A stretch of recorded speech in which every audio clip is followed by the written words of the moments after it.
तो दोस्तों नमस्कार, मैं हूं अनिल और भक्ति बुक टीवी में आपका स्वागत है। श्री कृष्ण और भगवत गीता।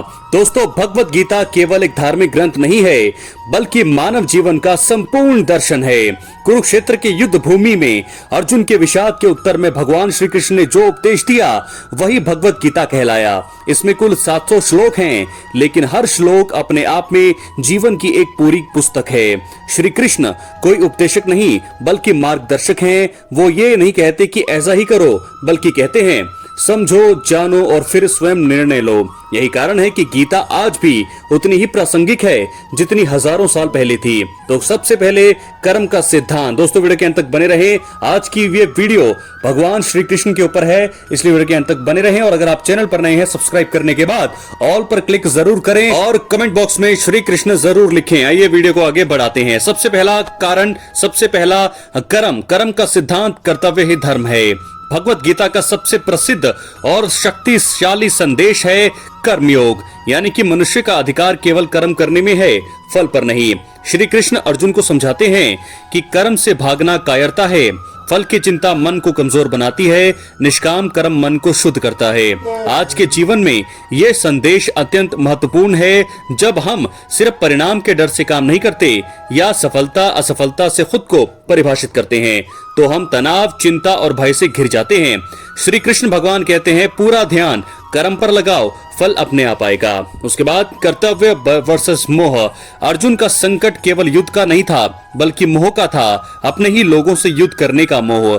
श्री कृष्ण स्पष्ट कहते हैं कि जब कर्तव्य और मोह टकराए, तब कर्तव्य का चयन ही धर्म है। वो समझाते हैं कि शरीर नश्वर है, आत्मा अमर है। आत्मा न जन्म लेती है न मरती है।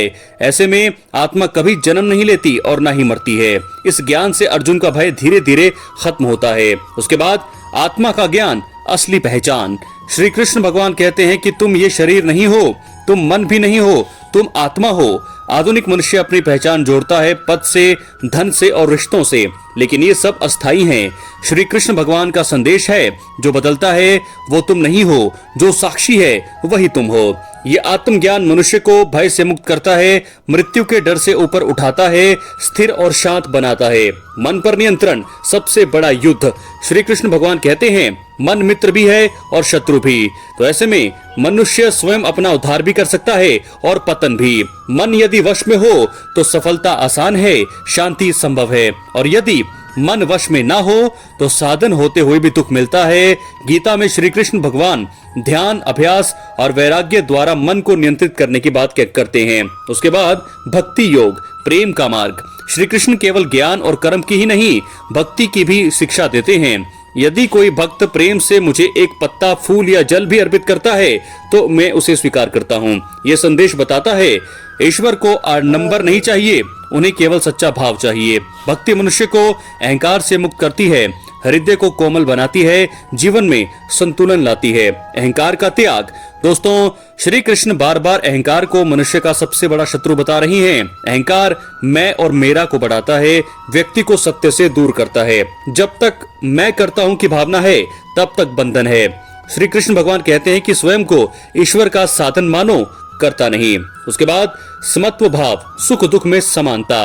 गीता का एक जरूरी सिद्धांत है समत्व। सुख दुखे समय कृत्वा, यानी कि सुख आए तो अहंकार नहीं, दुख आए तो निराशा नहीं। जो व्यक्ति सफलता में विनम्र रहता है, असफलता में स्थिर रहता है, वही सच्चा योगी है। उसके बाद भय का अंत।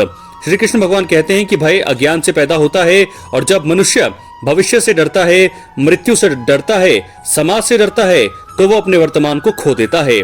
गीता का ज्ञान कहता है जो आत्मा को जान लेता है वो किसी से नहीं डरता। ऐसे में जीवन का उद्देश्य बताता है श्री कृष्ण भगवान के अनुसार कि जीवन का उद्देश्य केवल धन कमाना, नाम कमाना नहीं है। जीवन का उद्देश्य है आत्म विकास, कर्तव्य पालन, लोक कल्याण और ईश्वर से जुड़ाव। और आखिरी बार में अगर आपको कहूं तो आज के युग में गीता की प्रासंगिकता बहुत ज्यादा है। आज का मनुष्य तनावग्रस्त है, अवसाद में है, दिशा भ्रमित है। भगवत गीता तनाव प्रबंधन सिखाती है, निर्णय क्षमता बढ़ाती है, जीवन को अर्थ देती है। कॉर्पोरेट जगत से लेकर साधारण गृहस्थ तक गीता सबके लिए है। तो दोस्तों इस प्रकार मैंने सारी ही बातें आपको कर दी है। श्री कृष्ण कोई बीते युग के देवता नहीं है, बल्कि आज भी जीवित दर्शन है। उनके विचार समय से परे है। तो इस प्रकार सारी ही बातें मैंने आपको बता दी है। वीडियो के अंत तक बने रहें। बहुत बहुत धन्यवाद दोस्तों। वीडियो को लाइक करें, सबसे ज्यादा शेयर करें। बहुत बहुत धन्यवाद।